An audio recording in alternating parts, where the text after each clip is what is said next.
Digital की series में हमने लास्ट टाइम आपको बताया था कि फेसबुक और यूट्यूब का ऑफिस पाकिस्तान में क्यों जरूरी है। इस वक्त जो है अभी एक एसआरओ पास किया गया 10 अक्टूबर को, और जिसमें कहा गया कि इनफरादी फॉरेन एक्सचेंज अकाउंट के ऊपर जो है ना पाबंदी लग गई है। अब जो बच्चा बाहर पढ़ रहा है और जिसके माँ बाप को फीस भेजनी है तो क्या वो भेज नहीं सकेगा? अगर कोई फ्रीलांसर जो है वो अपनी पेमेंट मंगाना चाह रहा है तो क्या वो इनफरादी तौर पे नहीं मंगवा सकता? क्या ज़रूरी है कि कॉर्पोरेट अकाउंट खोला जाए और फॉरेन एक्सचेंज कंपनी के थ्रू जो है, फॉरेन एक्सचेंज अकाउंट्स के थ्रू जो है वो पैसे मंगवाए जाएं? कॉर्पोरेट इंडिविजुअल के ऊपर क्यों ये कथन लगाई गई? इसका मतलब है आपने अगर डॉलर के रेट को मुस्तहकम करने के लिए लगाई है तो मेरा ख्याल है कि ये तो बहुत ही एक अजीब सी बात है। फाइनेंशियल एडवाइजर्स क्या कर रहे हैं इस जमन में, क्योंकि मेजॉरिटी जो है वो लोग अब हुंडी की तरफ मूव कर जाएंगे। अगर आप ये हुंडी का हवा देखें कि अगर इनफरादी तौर पे आपने चीज़ें छोड़ दी हैं तो डॉलर तो फिर और ज़्यादा इंक्रीज करेगा।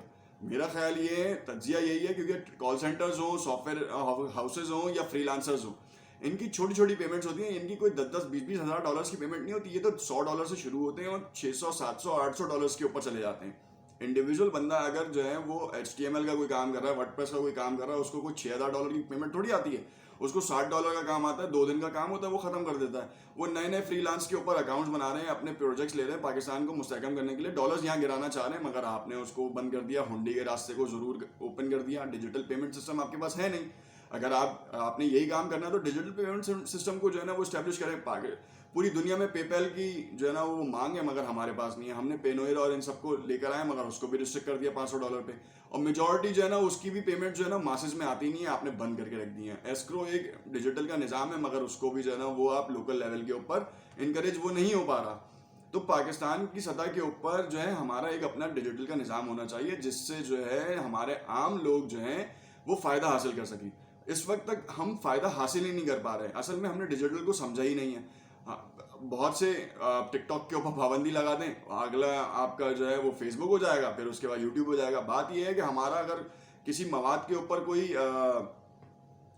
तनाज़ा है तो उसको जो है हल करने के लिए सबसे बेहतरीन तरीका ये है कि आपने उनके रीजनल ऑफिसेज यहाँ पे ओपन कराएं, ताकि आप उनके डाटा सेंटर्स को भी देख सकेंगे। यार आपके ऑफिस हैं, फिर आप उनको रिस्ट्रिक्ट कर सकते हैं। अभी तो आप रिस्ट्रिक्ट ही नहीं कर सकते। आप कोई एक वो देते हैं, रिक्वेस्ट देते हैं, वो महीनों बाद जवाब आती है।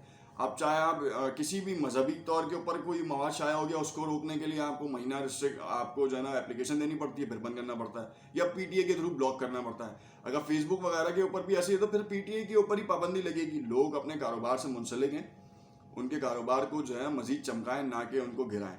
तो मेरा ख्याल ये है कि foreign exchange, individual foreign exchange account के ऊपर ब्रीफिंग आनी चाहिए। मेरा डिटेल्ड ये है कि इंडिविजुअल फॉरेन एक्सचेंज अकाउंट के ऊपर ब्रीफिंग आनी चाहिए कि किन किन चीज़ों के ऊपर हमें आसानी है और किन किन चीज़ों के ऊपर आसानी नहीं है, ताकि हमें पता चल सके कि हम जो है वो पेमेंट्स को किस तरीके से भेज सकें।